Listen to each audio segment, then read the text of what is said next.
that baby cooking? Hello. Hello everyone. Oh, you're making food for mommy? Yes. Yes. Mama. Oh, mama. Okay. Thank you so much. Hello, Mingala Bashin. Oh, Mingala Bashin. Hold on, Mingala Bashin. Hold on. Hello, everyone. ဒီညဘယ်လိုထိုင်းလေးလေးဆိုတော့ဘာတွေလုပ်နေကြလဲကျမသမီးလေးနဲ့ဖြတ်တန်းနေဟုတ်တယ် very very hot ရှင်တို့အော်ဘာတွေလုပ်နေကြလဲ chocolate စားပြီလားလို့ပြောလေ hello everyone thank you for watching လို့ပြောလေ chocolate စားပြီးသွားပြီလားလို့ဟုတ်တာပေါ့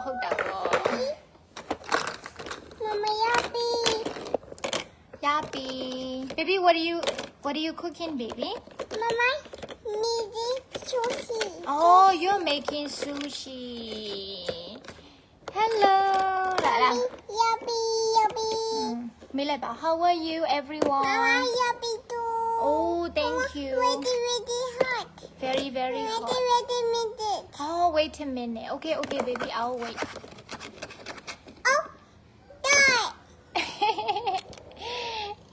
VIP တင်နေချီလာဆရာမလေ101 class ကိုပြောရလားမသိဘူးနော်101 class ကိုပြောရလားတယောက်ချင်းစီတင်နေရှိရဲဒီချက်စီမှာလူကြီးပဲဖြစ်ဖြစ်ခလေးပဲဖြစ်ဖြစ်ရှိရဲဟုတ်တာပေါ့ milk oh thank you I will drink baby အိတ်နေရတဲ့ပျော်စရာကြီးအိတ်ဖို့အချိန်တောင်ရှိတယ်ဆိုတော့ဒီနေ့ကပိတ်ရက်ဆိုတော့နော်လူတွေကနားကြမှာပဲလေကြီးစားတယ်ချစ်သူလေးရှိရသူတွေကတော့ဒီနေ့အပြင်ထွက်ကြမှာပေါ့ကြီးစားမရှိရသူတွေကအိမ်မှာအိတ်ဒီချေတို့လိုကလေးမေတွေကလည်းအိမ်မှာအိတ်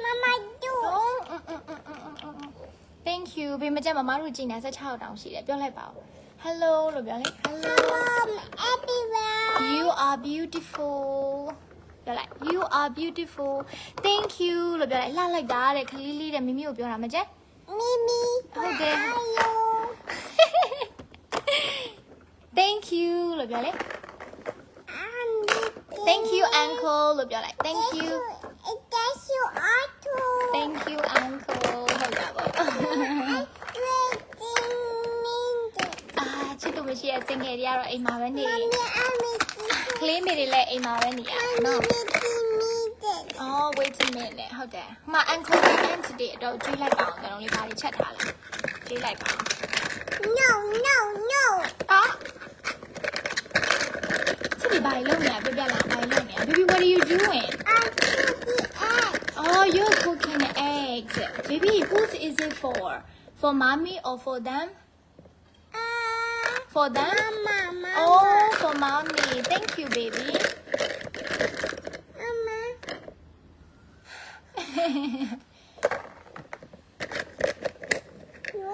Meme, yappy, mommy, meme. Mommy, meme. Mommy, yappy. Oh, thank you, baby. Yappy. Mommy, meme. Sausage. Sausage. No, it's meatball. I love it, baby. Poo. မကျမဆွေစင်ကပြောချစ်စရာသမီးလေးတဲ့ Thank you sister. Thank you sister. No.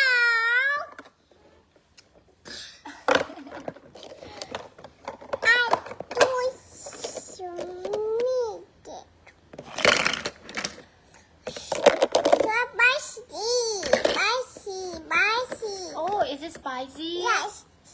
Baby, could you please make it less spicy, baby? Yes.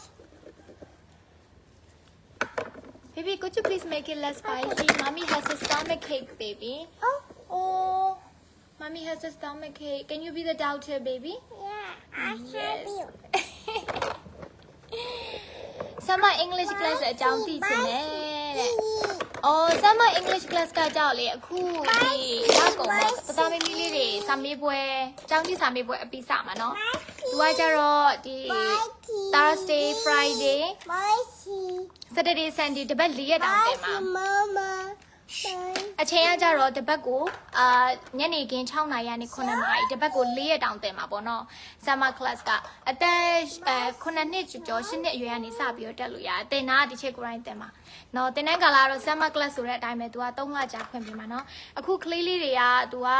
ဒီနွေရာသီဆိုလို့ရှိရင်မေမေတွေကအလကားမထားဘူးလေနော်တန်းလေးထားကြဆိုလေဒီချက်စီမှာအဲ့လိုမျိုး summer class လေးထားခြင်းနဲ့ဆိုရင်လာပြီးတော့စုံစမ်းလို့ရပါတယ်အတန်းဒီလကုံစမှာနော် summer class ကလေသူတို့စာမေးပွဲကြီးပြီးသွားဆိုတော့20ကျော်စာမေးပွဲပြီးပြီဆိုတေးချတယ်လကုံစဖြစ်မှာတေးချတယ်ပေါ့နော်အခုကအတန်းလက်ခံနေပြီတစ်ချက်တင်တဲ့တော့တစ်ခါပဲကြီးညာသေးတယ်ဒါပေမဲ့ဟိုလာအပ်ထားကြတဲ့မိဘတွေလည်းကလေးလေးတွေလည်းရှိထားပြီးပေါ့နော်ရှိထားပြီးပြီဆိုတော့ကိုလည်းပဲအမိအပ်ချင်တယ်ဆိုလို့ရှိရင်ကြားထဲမှာတင်တန်းလေးစုံစမ်းပြီးတော့အပ်ထားလို့ရတယ်နော်ဒါကတော့ကြားဖြတ်ကြော်ညာလေး baby where baby come back here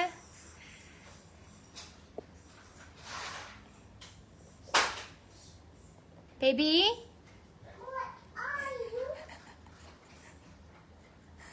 ခံပါကြီးအကျုံကိုပုံကိုပြရမှာကြတော့ confidence မရှိလို့ကိုသမီးပဲကိုပြရတာအမလို့မျိုးခံပါကြီး natural booty တွေမြင်သွားမှာဆိုတော့အရင်တော့ဆိုအဖက်ထည့်လို့ရတယ်ဒီဟိုအားလေအခုအဖက်တောင်ထည့်လို့မရတော့ဒီထားလိုက်ပြလိုက် anchor တို့ပြလိုက် No, my toy. oh your toy can you share it with me baby No. no why not don't be so mean baby you have to be kind baby oh hold up are you gonna share No. oh baby they also want to play here the people online also want to play baby No. will you share No. oh you're a nice person baby aren't you you have two so will you share one you are full baby don't do it Mama. oh thank you for sharing baby you're very kind let me give you a kiss do you love mommy Yes. yes I love you too can you please make a heart can you make a heart wow I love you so much baby can you please make lunch for mommy I want to eat I'm hungry can you please make lunch for mommy okay what are you gonna cook Bossy. no can you please make it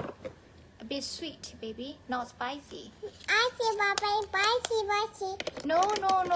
I don't want it spicy baby Bossy, mommy. Audi. I mean milk. oh thank you I mean no bossy. No bossy. oh no spicy okay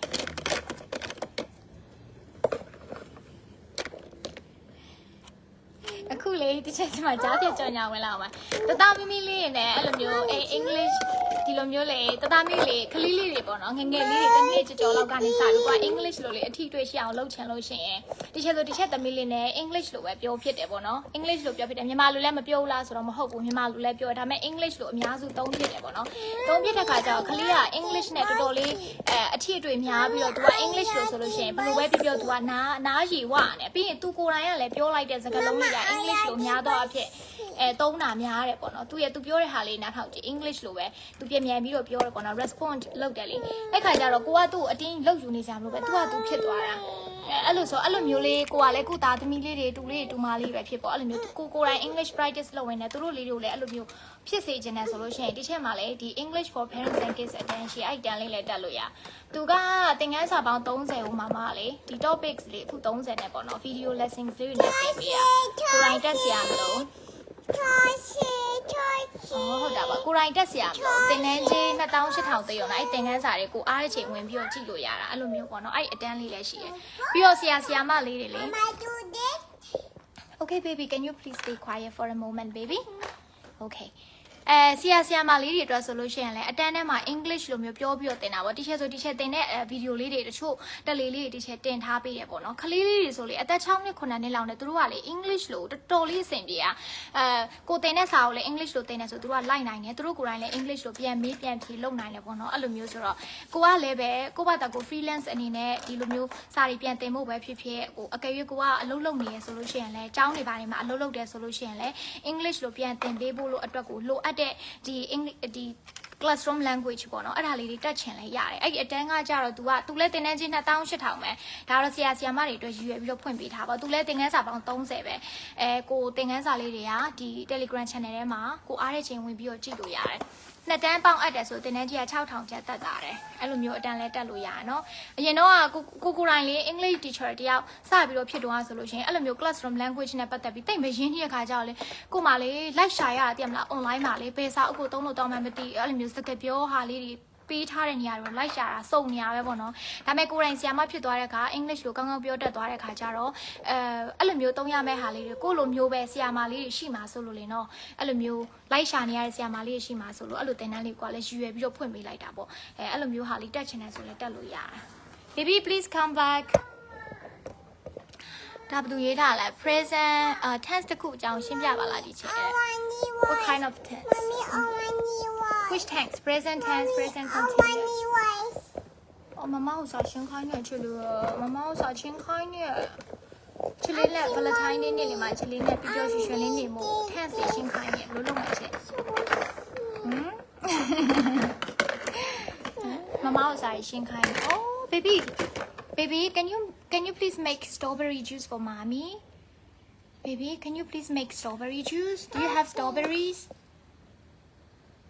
I think I have seen strawberries somewhere here, baby. Can you please make strawberry juice? Oh, shopping do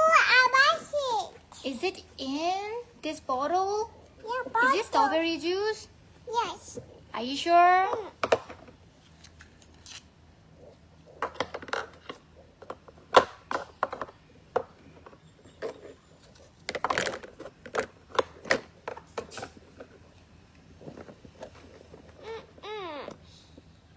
Baby ပြလိုက်အောင် baby လေးမှာရှိတဲ့ animals လေးတွေပြလိုက်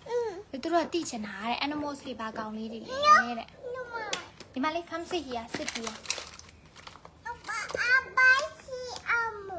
Oh you've got the animals show them they want to see those animals baby I see it. Oh sleepy animal here it is baby Don't money. Good morning ဒီချက်လေးအခု channel အသစ်ကလေးတစ်ခုထောင်ထားရရှိဒီ page မှာလည်းပင်လေးထောက်ထားပေးရထင်တယ်အဲ့ဒီ channel လေးကလေသူတို့ basic ကနေလုံးဝပြန်ပြီးတော့စတဲ့သူတွေအတွက်ကိုလေဒီချက် video လေးတွေဖန်တီးပေးမယ်ဆိုပြီးတော့ရည်ရွယ်ပြီးတော့ဖွင့်ထားတဲ့ဟာလေးလေ basic level ကနေစပြီးတော့အခြေခံနေစပြီးတော့ပေါ့နော်အခုလိုနည်းနည်းမြင့်တဲ့ဟာတွေမဟုတ်ပဲနဲ့လေ့လာခြင်းနဲ့ဆိုရင်အဲ့ဒီ channel လေးကို join ထားပြီးနော်ဟိုပါလေ follow လေးလုပ်ထားလိုက်အဲ့ကဒီချက် video တွေတင်ဖြစ်တဲ့အခါကျလို့ရှိရင်ဝင်ပြီးတော့ဟိုလုပ်လို့ရအောင်လေမလွတ်သွားအောင်လို့အခုဒီ page ကကြတော့ဒီချက်ကအစုံလေ Oh baby I'll help you I'll help you Oh my god you should be more careful baby Look the basket is open you see Does it hurt Is that okay Does it hurt Oh your leg Oh strawberry juice thank you so much for making it Wow that's so yummy baby That's so yummy အဲ့ဒီကလေးလေးတွေအတွက်လည်းလေ phonics class လေးတစ်ခုတစ်ချက်လုပ်ပေးဖို့ရှိရယ် phonics အတန်းလေးလုပ်ပေးဖို့တစ်ခုရှိရယ်ပေါ့နော် Mommy, I help you. Okay baby good morning baby Is it morning time Yes. No it's already evening baby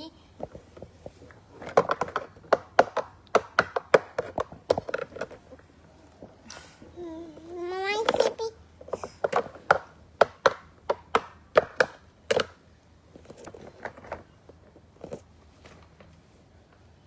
You're sleeping. Oh are they sleeping Yes. Okay Dad. So you should stay quiet, baby, Yes. if they are sleeping. No, yes. Oh, baby, police car is coming. I can hear that. Oh, wheel, not ambulance. It's the police car. Show them your police car. They want to see it, baby. Where's your police car?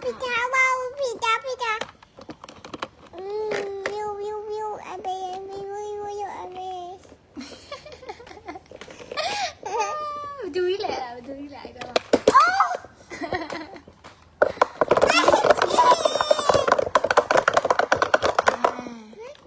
Baby, it's too noisy. Be gentle, baby. Be gentle with your toys. They can be broken. Baby, happy birthday song is happy birthday.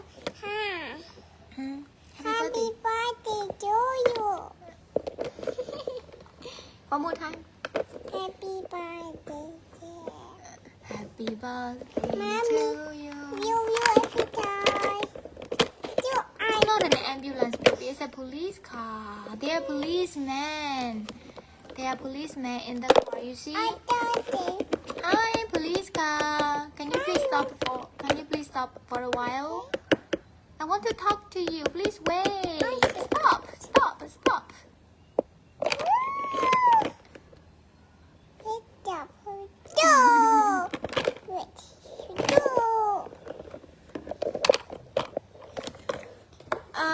တရုတ်လို English လိုတွဲမြန်မာဘာသာပြန်ပြီးတော့တင်ပေးပါလားဆရာမတဲ့။ Please ဒီချက်တရုတ်လိုမရဘူး။ဒီချက်အခုမှထိုင်းလိုတော့မှပဲအခုမှ beginner level ပဲရှိတယ် beginner တော့မှ0 beginner ဖြစ်နေ။တရုတ်လိုလေးဒီချက်အရန်တင်ချင်တာပဲ။ဒီချက်ဒါရလို့ရှိရင်စိတ်မပူနဲ့ချက် page မှာတင်ပေးမှချက် video တွေလုပ်ပေးပါ။ချက်လို့လုပ်ပေးတတ်တဲ့အချင်းရှိရဆိုလေ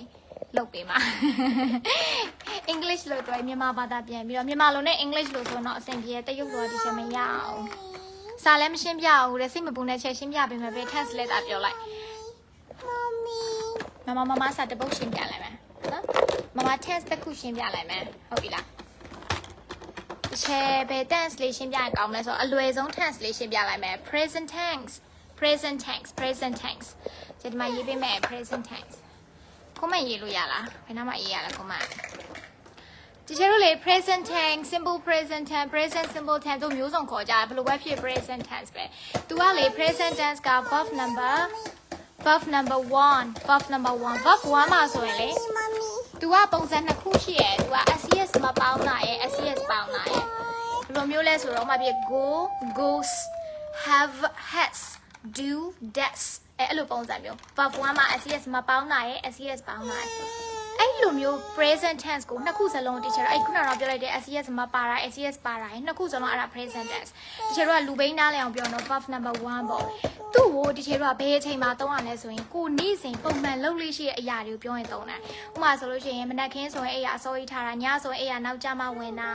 တနေ့ကိုရေနှစ်ခါချိုးတာဈေးကိုတစ်ပတ်တစ်ခါသွားတာထမင်းစားပြီးသွားလို့ရှိရင်တရေတမောအိတ်တာဟုတ်တယ်မလားမနက်ဆိုရင်အလုပ်ကိုဘယ်အချိန်သွားတယ်အိမ်ကိုညဘယ်အချိန်ပြန်ရောက်တယ်เนาะအဲ့လိုမျိုးကိုယ့်ရဲ့လုံးလေးလှုပ်ထားရှိတဲ့အရာတွေပုံမှန်လုံးလေးလှုပ်ထားအလေးချင်းဖြစ်နေတဲ့အရာတွေကိုပြောလို့ရှိရင်အဲ့ဒီ verb number 1 present tense ကိုသုံးတယ်နောက်တစ်ခါကျအမှန်တရားတွေပေါ့အမှန်တရားတွေဆိုရင်ရာသီဥတုပို့လို့ရှိရင်ရေခဲတွေကအရေးပြောတာမျိုးလို့ရေကိုအပူပေးလိုက်လို့ရှိရင်ရေရက်စူပွက်လာတာမျိုးလို့နေရအရှိရက်ကထွက်တာမျိုးလို့ကိုကမြန်မာနိုင်ငံမှာနေတာမျိုးဒါမှမဟုတ်လို့ရှိရင်လည်းကို့မှာကလေး2ယောက်ရှိတာမျိုးပေါ့နော်အဲ့လိုမျိုးအမှန်တရားတွေအကြောင်းပြောလို့ရှိရင်လည်းအဲ့ဒီ verb number 1ကိုသုံးတယ်သူက verb number 1ကိုသုံးတယ် present tense ကိုပြောရအောင်နော်အဲ့ verb 1ကိုသုံးတယ်အဲ့တော့အဲ့ဒီ verb number 1ကိုတချို့တော့အဲ့လိုမျိုးအခြေအနေကိုသုံးတာကိုကိုကသိသွားပြီဆိုကိုအဲ့အကြောင်းပြောမယ်ဆိုလို့ရှိရင်အဲ့ present tense ပဲလို့တချို့နမူနာစာအကြောင်းလည်းလုပ်ပြမှာတချို့ဆိုမနေ့စောစောအိပ်ရာထားတယ်ကွာဒါဆိုရင်ကျမကမနေ့စောစောအိပ်ရာထားတယ်လို့ပြောခြင်း I get up early ကျမကညနေတဲ့အထိနေတယ်လို့ပြောခြင်း I stay up late at night ကျမကအိမ်ကို6နာရီဝန်းကျင်လောက်ပြန်ရောက်တယ်လို့ပြောခြင်း I get home around 6I get home around 6အဲ့လိုပုံစံမျိုးကျမကနေ့လည်စာစားပြီး coffee တောက်တယ်လို့ပြောရင် I drink coffee after lunch ကျမကအလုပ်ကိုမနေ့8နာရီသွားတယ်လို့ပြောခြင်း I leave for work at 8 o'clock I leave for work at 8 o'clockအဲ့လိုမျိုးပေါ့ဒါမှမဟုတ်လို့ရှိရင်တခြားဟာတွေပါရှိမယ်ကျမကတော့မြန်မာနိုင်ငံမှာနေဆိုရင် I live in Myanmar ကျမမှာကလေး2ယောက်ရှိတယ် I have 2 children ကျမကအချိုတွေအရန်ကြိုက်တယ် I love sweets အဲ့လိုပုံစံမျိုးပေါ့ကိုကအဲ့လိုမျိုးခုနကတော့ဒီချိန်ပြောရတဲ့အချက်နှစ်ချက်နော်ပုံမှန်လုံးလေးလောက်ထားရှိတာဒီအမှန်တရားတွေပြောရင် verb number 1 present tense ကိုသုံးဆိုတော့ဒီချိန်သုံးသွားတဲ့စာကြောင်းတွေထဲမှာဒီချိန်ဒီဘာတွေပဲသုံးရဆို present tense verb 1ကိုပဲသုံးရဒါပေမဲ့ဒီချိန်သုံးသွားတဲ့ subject ဒီ I ဖြစ်တဲ့အတွက်ကြောင့်မို့အနောက်မှာလိုက်တဲ့ verb ကိုဒီချိန်ဒီ SES မပေါင်းမဲနဲ့သုံးသွားအဲ့တော့ verb ကနှစ်ခုရှိရဆိုကွာစဉ်းစားစရာရှိရကွာ verb 1က SES မပေါင်းတာသုံးပါလား SES ပေါင်းတာသုံးပါလားအဲ့ဒါရွေးချယ်မယ်ဆိုလွယ်လွယ်လေးပဲ subject က I you we they လေးမျိုးဒါမှမဟုတ်တယောက်ထပ်ပို့ပြီဆိုရင်အနောက်က verb ကို SES မပေါင်းနဲ့ I go you go we go they go I have you have we have they have I live you live we live they live အဲ့လိုပုံစံမျိုးသုံးပါအနောက်က verb ကအရှိရပေါ့နော် subject ကတယောက်တည်းဖြစ်နေရဆိုအနောက်က verb မှာ SES ပေါင်းလိုက်အဲ့တော့ခုနကတော့နေရာမှာ he she it ဒါမှမဟုတ်နာမည်တစ်ခုတည်းပေါ့အဲ့လိုမျိုးဆိုအနောက်က verb ကို s ပေါင်းလိုက်ဒါဆိုရင် I မပါဘူး she goes he livesပြီးတော့ရင် John has အဲ့လိုပုံစံမျိုးပဲသွားမှာအနောက်က verb မှာ s တွေပေါင်းပါခုနကတော့လို့ဒီချိန်ပြောခဲ့သလိုပဲအဲ့ဒီ subject ကိုကြည့်ပြီးတော့ verb မှာ SES ပေါင်းမပေါင်းစဉ်းစားပြီးပြီဆိုရင်အရှိမဒီချိန်ပြောခဲ့တဲ့အကြောင်းအရာနှစ်ခုပေါ့နော်ပုံမှန်လောက်တာတွေအမှန်တရားတွေဆိုလို့ရှိရင်အဲ့ present tense ကိုပဲသုံးပါဘာခက်လဲဘာမှမခက်ဘူးအဲ့ဒါကကြတော့အမြဲတမ်းမှန်တဲ့အရာတွေတော့အဲ့ tense ကိုသုံးပါမှာပြီးတော့ရင်အဲ့ဒါကိုမမကိုကအငင်းပြန်ပြောင်းခြင်းနဲ့ဆို verb 1ကိုအငင်းပြောင်းရင် do not နဲ့ does not နှစ်ခုပဲလို့ရတယ်စကားပြောတဲ့ခါကျရင် do not does not လို့မပြောပဲ doesn't don't ဒီလိုသုံးတယ်ဒါဆိုရင်ကျမနောက်ကျမှမထဘူးလို့ပြောရင် I don't get up late she doesn't get up early သူမအရာစောစောမထအောင်ဒါဆိုရင် don't နဲ့ doesn't ကိုဘယ်လိုရွေးမလဲဆိုတော့ခုနလိုပုံစံမျိုးပဲ are you we they အများဆိုရင် don't he she it တယောက်တည်းဆိုရင် doesn't အနောက်မှာလိုက်တဲ့ verb က SES မပေါင်းတော့ဘူး don't နဲ့ doesn't တွေပါရင်လေတော့အဲ့လိုပုံစံမျိုးလောက်သွားတာဒါအဒီချက်အချမ်းမြင်ပြောပြပါအတူပဲပေါ့အကယ်၍ကမေးခွန်းလုံးမယ်ဆိုရင်လည်းလွယ်လွယ်လေးပဲအရှိက subject ရဲ့အရှိမှာ do တွေ does တွေခုနကတော့ don't နဲ့ doesn't လိုမျိုးပုံစံမျိုးပဲ do နဲ့ does နဲ့အရှိမှာထုတ်လိုက်အဲ့ဒါဆိုမေးခွန်းဖြစ်သွားရင်ဥပမာဖြစ်နေမနဲ့စောစောအေးရထားလား do you get up early ဟုတ်တယ်မလားသူမကအလုပ်ကိုနောက်ကျမှသွားလား does she go to work late အဲ့လိုပုံစံမျိုးပေါ့do you does she အဲ့လိုပုံစံ do တွေ does တွေနဲ့ပြင်မေးလို့ရှိရင်ပြန်ဖြေ do တွေ does တွေနဲ့ပဲပြန်ဖြေလိုက်ပေါ့ဥပမာဖြစ် do you have a job yes I do do you like chocolate yes I do does she have children yes she does she like chocolate no she doesn't လွယ်လိုက်တာအဲ့ဒါကကျတော့ tense တွေလေနော် tense တွေမှာပထမဆုံး tense ဖြစ်တဲ့ present simple tense အဲ့ဒီအကြောင်းပြောပြတော့ positive ရ negative ရ question ရ short answer ဒီလေးမျိုးပုံစံလေးမျိုးကိုလေ့လာပြီးဆို tense တစ်ခုကလွယ်လွယ်လေးရပါတယ်ပြီးရင်သူ့ရဲ့အဓိကအချက်ကလည်း main point က tense တွေကိုလေ့လာတဲ့အခါမှာကိုကလေစာအကြောင်းထဲမှာစာအကြောင်းတိဆောက်တဲ့ပုံစံကိုပဲလေ့လာတာမဟုတ်သူ့ကိုဘယ်အခြေအနေမှာစကားပြောရင်သုံးလဲဆိုအဲ့ဒါကိုလေ့လာ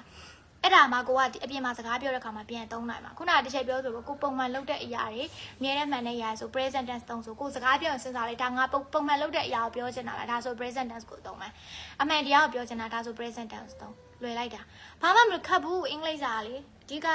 နေ့စဉ်မှာသုံးတဲ့ tense တွေဆိုတာကြတော့ तू ကလက်ချိုးရည်လိုတောင်ရတယ် present tense present continuous present perfect ဟုတ်တယ်မလားပြီးသွားရင် future tense ရှိမယ် future tense ဆိုပြီး going to လား will လားဒါမှမဟုတ်လို့ရှိရင်အမစ္စာverb ing နဲ့ပေါ့နော် present ဟိုဘယ်လိုပြောမလဲ future ကိုအဲ့လိုမျိုးလေးသုံးလို့ရတယ်အဲ့လိုသုံးတာလားလွယ်လွယ်လေးပဲအဲ့ tense လေးသိထားရ past continuous လားပေါ့အများကြီးအောင်လေ့လာကြရမလို့အဲ့လောက်နဲ့ငယ်သိရင်ပဲနေ့စဉ် communicate လုပ်လို့ရပဲအဲ့လိုမျိုးပေါ့အဲ့လိုမျိုး grammar နဲ့ပတ်သက်ပြီးတော့တချို့ပြောမယ်အခြေခံနေစပြီးတော့လေကိုကလေ့လာခြင်းနဲ့ဆိုရင်ကိုယ်တိုင်လည်းကိုယ့်ဘာသာကို self study လုပ်တာအားမသာဘူးသင်တန်းတွေလည်းအချိန်ပေးပြီးမတက်ချင်ဘူးဆိုရင်တချို့ဒီမှာ grammar foundation class ရှိတယ်grammar foundation class ကကြာ तू ကလေအားသာချက်ကတချို့အဲ့ဒီတန်းလေးကဖွင့်လာကြပြီဒါပေမဲ့အခုနောက်ပိုင်းလူတွေလာတက်နေကြတော့မယ် तू က video သင်ခန်းစာကို30တောင်ပါတယ်သင်ခန်းစာတစ်ခုချင်းစီတိုင်းမှာလေတချို့ဘာလုပ်ပေးထားလဲဆိုတော့ quiz လေးတွေထည့်ပေးထားတယ်ပြီးရင် exercise လေးတွေထည့်ပေးထားအဲ့လိုပုံစံမျိုးလုပ်ပေးထားအဲ့တော့သင်ခန်းစာကိုနားထောင်ပြီးသွားလို့ရှိရင် exercise လေးဖြည့်ကြည့်ပြီးတော့အောက်က quiz လေးဖြည့်ကြည့်အဲ့လို30လုပ်ရတာပေါ့နော်ကိုယ့်ဘာသာကို self study လုပ်တဲ့ပုံစံမျိုးပဲဒါပေမဲ့ဒီချက်သင်ခန်းစာကိုတေချာလေးရှင်းပြထားတာပေါ့နော်အခုလိုမျိုးကြားလိုက်တယ်လို့ရှင်းပြတာမဟုတ်ဟိုထဲမှာကျတော့ဖြည်းဖြည်းနဲ့မှတ်မှတ်လေးရှင်းပြအောင်ဒီထဲမှာတော့ဒီချက်ရှည်ဝါမှာဆိုလို့လေအမြဲကြားလိုက်တယ်လို့ရှင်းပြနောက်ကကြားမဟုတ်ချက်တက်လိုက်ချက်တက်လိုက်တယ်လို့ရှင်းပြ She always gives me a cold shoulder. She always gives me a cold shoulder. သူကငါ့80 is a 9 is a ဆက်နဲ့ပေါ့လို့မျိုးပေါ့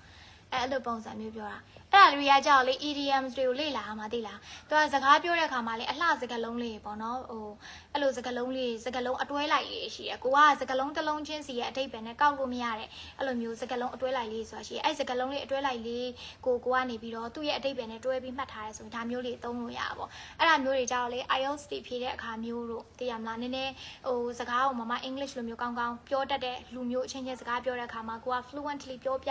နိုင်တဲ့ပုံစံမျိုးကို English ကို show off လုပ်ချင်လို့ရှိရင်သုံးလို့ရတယ် movies တွေပါရဲမှာဆိုလဲအဲ့လိုမျိုး phrase တွေကပါတယ်လေအဲ့မျိုးဆိုကွာ movies တွေကြည့်ရင်လည်းနားလည်မယ်ပြင်မှာ native တွေလည်းသုံးကြတာများတယ်အဲ့ဒါမျိုးဆိုရင် level မြင့်သွားပြီပေါ့ intermediate level လောက်ရှိပြီဆိုအဲ့လိုဟာတွေလေ့လာလို့ကောင်းတယ်ဒီချက်လည်းအရင်တော့တအားယူတော့တာဒီချက်ရဲ့ page ကလေဟိုးအရင်တော့ video တွေသွားကြည့်လိုက် EDM street ဒီချက်အများကြီးပဲတင်ထားဖို့တယ်ပေါက်ဆဆီယမပေါက်ဆပွားတော့လေဒါမဲ့အဲ့တော့တင်တဲ့ EDM street လည်းတအားကောင်းတယ်နော်အရင်ယူတော့လို့လေယူတော့လို့အတာမျိုးလေးလည်းလေ့လာတဲ့နေပုံမှန်ဆိုရင်ဒီလိုတကြောင်ဆိုရင်စဉ်းစားကြည့်လိုက်လေအတိတ်ပဲကောက်ဖို့မလွယ်ဘူးလေ she ဆိုသူမ always ဆိုအမြင်နဲ့ give ဆိုပေးတယ် be ဆိုငါ့ကိုအခိုးရှူတာဆိုတော့ a ဆက်တယ်ပခုံးတစ်ဖက်ပေးသူငါ့ a ဆက်တဲ့ပခုံးတစ်ဖက်ပေးရဆိုဘာလဲပေါ့သိရမလားစဉ်းစားကြရလေဘာ a ဆက်တဲ့ပခုံးတစ်ဖက်ပေးဆိုမျိုးလုံးမှာပေါ်ကြည့်လိုက်သိရမလားအဲ့လိုမျိုးဖြစ်တယ်ဒါမဲ့အဲ့ဒါသူ့ရဲ့အတိတ်ပဲခုနကပြောသလိုမျိုးတစ်ချက်ပြောခဲ့တဲ့မျိုး a ဆက်ကိုဆက်ဆန်တာ ADA ဆက်ဆန်တာမျိုးပေါ့နော်အဲ့လိုမျိုးပေါ့ ADA ဆက်ဆန်တဲ့အခါမျိုးမှာဆိုတော့သူငါ့ကို ADA ဆက်ဆန်နေသစိမ်းဆန်တယ် ADA ဆက်ဆန်နေပေါ့အဲ့လိုရှင်းအောင်မချစ်လို့နေမှာပေါ့အမြဲတမ်းအဲ့လိုဆက်ဆန်နေဆိုတော့အသက်ကြီးလာပြီဘာလို့ဆိုအေးရေးတွေပြက်လို့လေဒီမှာပရည်တွေတွန့်လာတအားပဲရောလောက်ကြပါညာဘက်ဆိုလေသူလူကမအိတ်တာနောက်တအားနောက်ကြလို့လေဒီလားခလေးတစ်ဖက်နဲ့လူတွေဆိုရင်တော့ဟိုဒီခန်းစားချက်ကိုနားလည်မယ်လို့ထင်တယ်ဘာလို့လဲဆိုတော့ခလေးက9နာရီခွဲ10နာရီခါကျ17နာရီလောက်ကျမှသူတို့ကအိတ်တယ်လေနော်အဲ့လိုချိန်မှအိတ်တဲ့ခါကျတော့ကို့အနေနဲ့ကျတော့သူတို့အိတ်ပြီးဆိုလို့ရှိရင်အိတ်တဲ့ခါကျမှဖုန်းလေးသုံးနေဟေးဆိုရင်ဟိုဟာတွေ reply လေးပြန်ဟိုစာလေးတင်ဒီဟာလေးပြန်ပြောပါညာတာလကနဲ့ကိုကနဲ့ကို TikTok လေးသုံးပါညာပေါ့အဲ့လိုလုပ်လိုက်ပြီးဆိုလို့ရှိရင်12နာရီလောက်အနည်းဆုံးသွားမိုးလင်းစောပြန်ထားညဘက်အေးနောက်ကြတဲ့ခါကျလူကပရည်တွေတော့ကျမအသက်တွေကြီးနေပြီကဲဒီလောက်ဆိုလို့ရှိရင်တော့ငါရဲ့ page လေးကဟိုကဖွင့်ဖြစ်ပြီထင်တယ် page လေးကအဲ့လောက်ဆိုလို့ရှိရင်တော့ရပြီထင်တယ် page မှာ update ဖြစ်အောင်လို့ဒါဆိုလို့ရှိရင်တော့ဒီနေ့ဒီလောက်နဲ့ပဲရက်လိုက်ပါမယ်ရှင်အားလုံးပဲ chocolate စားနိုင်ကြပါစေ chocolate လာကျွေးတဲ့သူရှိပါစေကိုဒီကတော့ chocolate စားပြီးသွားပြီပေါ့နော်ပြီးရင်ပြမယ် chocolate စားပြီးသွားပါပြီကျမကတော့ chocolate စားပြီးသွားပြီအပြင်နဲ့ရမ်းထွက်နေတော့သွားလာတွေခီးယူဆိုင်တော့အိမ်မှာပဲနေဖြစ်နေမသွားကြနဲ့နော် Oh you're cooking you haven't finished cooking baby you've been taking so long baby Okay, daddy hands. Bye-bye, everyone. Have a nice day. I love you.